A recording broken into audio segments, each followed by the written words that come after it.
So we've all had a conversation with a chatbot, right?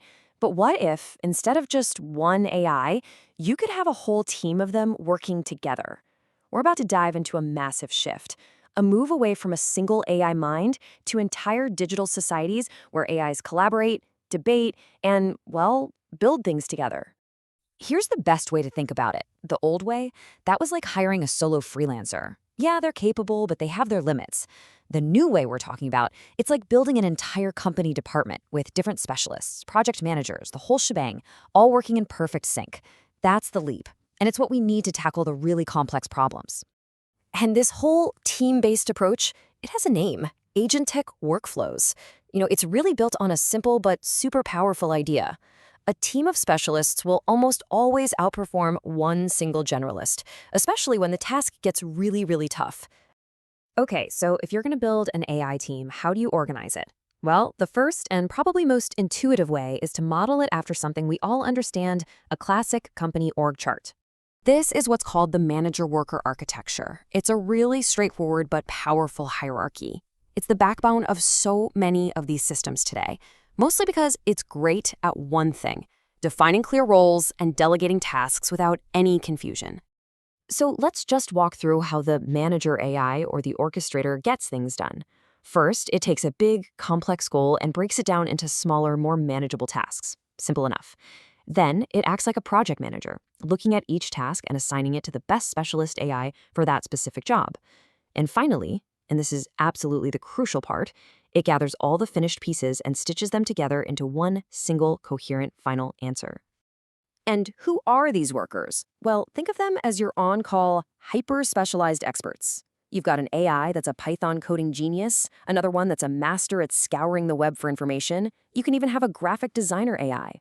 Each one is a master of its own little domain, just waiting for the manager to give it a task. Okay, so we've got our AI team. That's great. But it brings up a huge question, right? What happens when an AI is just wrong? How do we stop it from hallucinating or just making stuff up? The solution, and this is fascinating, is to actually use the team to police itself.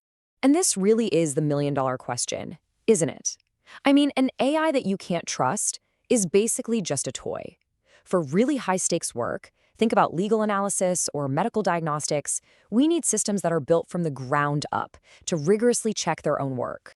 This quote just nails the problem perfectly. A single AI can be completely, utterly wrong, but deliver that wrong answer with total confidence. It just doesn't know what it doesn't know. To solve for that, we have to introduce something called adversarial collaboration. The solution is surprisingly simple, but it is so incredibly powerful. You make the AIs debate each other.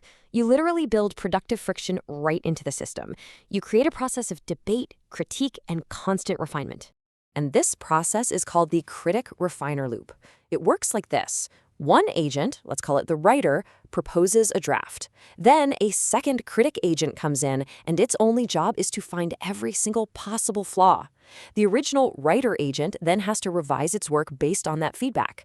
And this loop just keeps going again and again. It's basically a ruthless, built-in peer review process that continues until the output hits a certain quality bar.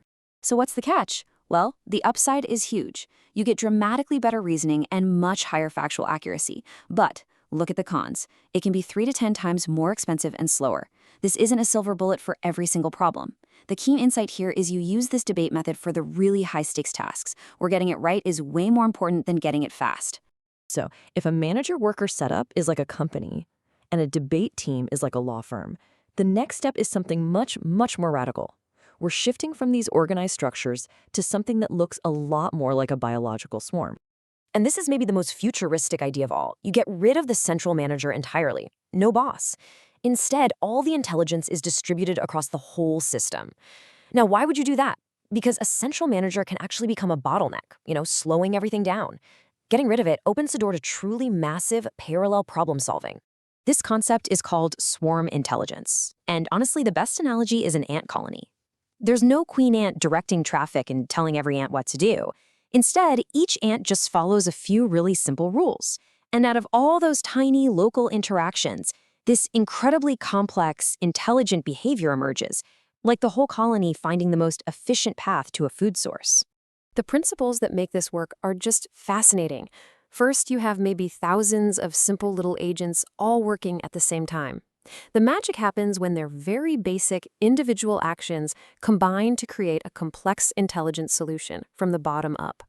And because there's no central leader, the whole system is incredibly resilient.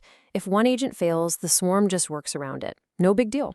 The potential here is absolutely staggering. I mean, you get incredible scale and resilience. But all that power comes with some huge challenges. The very unpredictability that makes a swarm so smart also makes it incredibly hard to debug. How do you control costs when thousands of agents can just spin up on their own? These are the big frontier questions that researchers are trying to solve right now. Okay, so let's zoom out for a second. Why does any of this really matter? What's the big picture here? After going on this journey from a single AI to these complex digital ecosystems. This timeline really captures the whole evolution perfectly. We started with the single mind of a solo chatbot. Then, we learned how to organize them into structured teams. We made those teams smarter and more accurate by forcing them to debate. And now, we're on the path toward these decentralized swarms, where intelligence just emerges from the collective itself. So, what are the key things to walk away with? First, the era of solo AI is basically over. The future is all about collaboration. Second, there is no one-size-fits-all solution. You have to pick the right team structure for the right problem. Third, and this is a big one, remember that constructive conflict, making AIs debate, is our best tool for getting to the truth. And all this leads to maybe the most profound shift of all. We are no longer just programmers. We are becoming architects of entire digital societies. And that, right there, leaves us with a final, massive question. If we really are moving from just building tools to designing entire societies of intelligent agents, what should their rules be? And who gets to decide? That's the challenge and the thought I want to leave you with. Thanks so much for joining me on this explainer.